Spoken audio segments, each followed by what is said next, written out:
चलिए आज हम प्रेजेंट इंडेफिनिट टेंस का इंट्रोगेटिव सेंटेंस यानी कि प्रश्नवाचक वाक्य का प्रयोग करते हैं। जैसे देखिए इंट्रोगेटिव सेंटेंस कितने प्रकार के होते हैं? इंट्रोगेटिव सेंटेंस दो प्रकार के होते हैं। पहला सिंगल इंट्रोगेटिव या जिसका दूसरा नाम है यस या नो टाइप क्वेश्चन।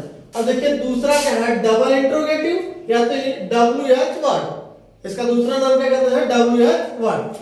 जैसे पहले हम देखते हैं single interrogative sentence. Single interrogative sentence क्या होता है? सिंगल इंट्रोगेटिव सेंटेंस का मतलब होता है जिसका जवाब हमें हाँ या ना से दिया जा सके, हाँ या ना से दिया जा सके या तो हाँ या ना से मिल सके, उसी क्या कहते हैं सिंगल इंट्रोगेटिव सेंटेंस या तो यस या नो टाइप क्वेश्चन। अब ध्यान समझिए इसका रूल नंबर क्या है। रूल नंबर देखिए ट्रांसलेशन बनाते समय या तो अंग्रेजी अनुवाद बनाते समय यदि प्रश्नवाचक शब्द क्या से वाक्य का प्रारंभ हो तो उसकी अंग्रेजी नहीं लिखी जाती है, बल्कि उसके स्थान पर कर्ता के अनुसार सहायक क्रिया एक वचन के लिए डज, बहुवचन के लिए डू का, फिर कर्ता और मुख्य क्रिया का प्रथम रूप मतलब फर्स्ट फॉर्म लगाकर अंत में प्रश्नवाचक चिन्ह लगा दिया जाता है। देखिए इसी से हम लोग कैसे बनाते हैं। देखिए यदि मान लीजिए प्रश्नवाचक शब्द क्या से प्रारंभ हुआ है तो उसकी अंग्रेजी नहीं लिखी जाती है, बल्कि उसके स्थान पे कर्ता के अनुसार सहायक क्रिया क्या है डू या डज। कर्ता के अनुसार सहायक क्रिया डू या तो डज, बहुवचन के लिए डू और एक वचन के लिए डज। देखिए फार्मूला बनाते हैं डज का प्रयोग, इसके बाद लगेगा आपका सब्जेक्ट यानी कि कर्ता, सहायक क्रिया फिर कर्ता हो गया। उसके बाद यदि वाक्य में नॉट का प्रयोग किया गया तो सब्जेक्ट के तुरंत बाद किसका प्रयोग नॉट। और देखिए मेन वर्ब का कौन सा प्रथम रूप का फर्स्ट फॉर्म। देखिए प्रथम रूप मतलब मेन वर्ब का फर्स्ट फॉर्म का प्रयोग कर दिया जाता है, जिसमें डू डज का प्रयोग कर दिया जाएगा उसमें किसका मेन वर्ब का फर्स्ट फॉर्म। उसके बाद आपका same to same object, other word और टाइम और अंत में क्वेश्चन मार्क लगा दिया जाता है। अब इसी के अनुसार देखिए इसी फार्मूले से सबसे पहले ट्रांसलेशन देखिए यदि वाक्य में क्या से प्रारंभ हो तो सब फार्मूले से आपको अगर फार्मूला याद है तो इतना बड़ा नियम लिखने की आपको जरूरत नहीं है।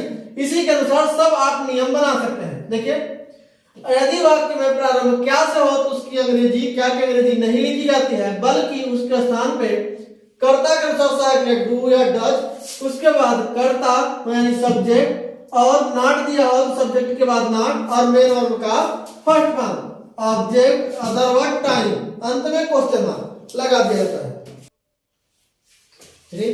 देखिए आज हम इस एग्जांपल को सिंगल इंट्रोगेटिव सेंटेंस है यस या नो टाइप क्वेश्चन का हम इसी फार्मूले से आज इसको हल करते हैं। देखते हैं अब इसका देखिए जैसे यस या नो टाइप, जैसे हम ये वाला आपको एग्जांपल बताते हैं और ये वाला आप करेंगे, एक तो बताते हैं और दो आप करेंगे। इसमें देखिएगा इसको पढ़िए, क्या अध्यापक आज मुझे कक्षा में यह किताब नहीं पढ़ाते हैं? अब ध्यान समझिए इसमें यस या नो से जवाब मिल जाता है, अगर पढ़ाते हैं तो हाँ, अगर नहीं पढ़ाते हैं तो नहीं। अब ध्यान समझिए अगर क्या दिया रहा है तो इसकी अंग्रेजी नहीं लिखी जाती है, इसके स्थान पे कर्ता के अनुसार या तो डू लगेगा या तो डज। क्लियर है? इसमें कर्ता क्या है पढ़ाने वाला कौन गया सब्जेक्ट, ये कर्ता मतलब इसको कहेंगे सब्जेक्ट। अब इन्हीं से सब सवाल पूछ लीजिए अध्यापक से, इनका मेन कार्य क्या है? मेन कार्य क्या है पढ़ाना है। देखिए मेन वर्ब का फर्स्ट फॉर्म ये नहीं के लिए क्या लगेगा नॉट।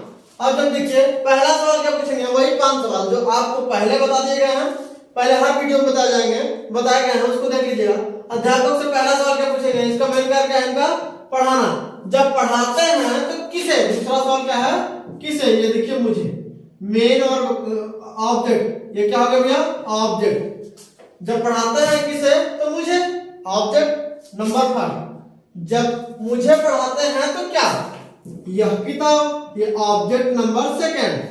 जब यह किताब पढ़ाते हैं तो चौथा सवाल पूछेंगे कहां, कक्षा में, ये हो गया अदर वर्ड, और कब पढ़ाते हैं, ये हो गया आपका टाइम। इसी फार्मूले से हम पहले सेट करते हैं। देखिए अध्यापक एक वचन है, एक वचन के लिए क्या रखना था, डज।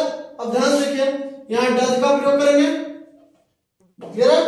अब देखिए उसके बाद क्या था, सब्जेक्ट करता क्या है ना, अध्यापक। अध्यापक के लिए लिखेंगे द टीचर, क्या लिखेंगे, द टीचर। अब इन्हीं से सब सवाल पूछे, अगर नॉट दिया गया है तो कर्ता के तुरंत बाद क्या लिख देंगे, नॉट। मेन कार्य क्या है, इनका मेन कार्य क्या है, पढ़ाना। पढ़ाने का क्या होता है, टीच। यस और यस का प्रयोग होगा नहीं क्योंकि इसमें टू डज का प्रयोग कर दिया गया है। अब ध्यान समझिए, टीच जब पढ़ाते हैं तो किसे, मुझे पढ़ाते हैं। मुझे का क्या होता है, आई अगर प्रारंभ में रहे, लेकिन ये किसका काम कर रहा है, कर्म का, तो इसमें क्या हो जाएगा, मी। अब यहां क्या लिखेंगे, मी। क्या पढ़ाते हैं, यह किताब, यह का क्या हो जाएगा, दिस, किताब का, बुक। जब यह किताब पढ़ाते हैं तो कहां पढ़ाते हैं, कक्षा में। में का क्या हो जाएगा, इन, प्रीपोजिशन है। अब ध्यान समझिएगा, और द क्लास लिख दीजिए, क्या लिखेंगे, द क्लास, कहां पढ़ाते हैं। अब अगला देखिए क्लास में, अब क्लास में पढ़ाते हैं तो कब, आज। आज का लिखेंगे टुडे, अंत में क्वेश्चन। अब आपको ये बता दिए गए हैं, इसी फार्मूले से आप ये दोनों बनाइए, और नहीं आता है तो कमेंट बॉक्स में कमेंट करके बताइए, वहां आपको सॉल्यूशन दे दिए जाएंगे। और आपको जो 5 वाले फार्मूले लिखे गए हैं, जो सवाल पूछे गए हैं, उसी के माध्यम से पहले वाले वीडियो देखिए और ये सवाल पूछिए, और आसानी तरीके से आपका टेस्ट आराम से बन जाएगा। ठीक है, जय हिंद। नेक्स्ट वीडियो में अगले दिन।